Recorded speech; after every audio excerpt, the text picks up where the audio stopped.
మీరు ప్రొడ్యూసర్గా లాంచ్ అవుతున్నారు. యష్ పేరెంట్స్ అనే ట్యాగ్ మీకు ఏమన్నా బర్డెన్ ప్రెజర్ అయితే అలాంటిది ఏమైనా ఉందండి?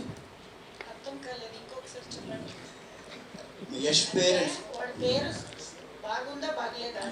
బాగుంది, కానీ ಅಂದ್ರೆ ಅಮ್ಮ ಅವರ ಹೆಸರು ನಿಮಗೆ ಜಾಸ್ತಿ ಜವಾಬ್ದಾರಿ ಅಂತ ಅನಿಸ್ತಿದೆ, ಭಾರ ಅನಿಸ್ತಾ ಇದೆಯಾ ನೀವು ಮಾಡ್ತಾ ಇರೋ ಪ್ರೊಡಕ್ಷನ್ಗೆ?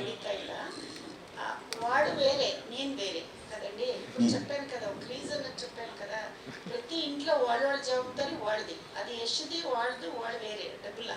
నా జవాబుదారి ఇది నాది. వాడు కూడా ఇది చేశాడు, ఏమి వాడు ప్రొడక్షన్ చేశాడు, వాడు పెద్దగా చేశాడు, వాడు ఒకేసారి పెద్దగా చేయ శక్తి ఉంది, చేశాడు.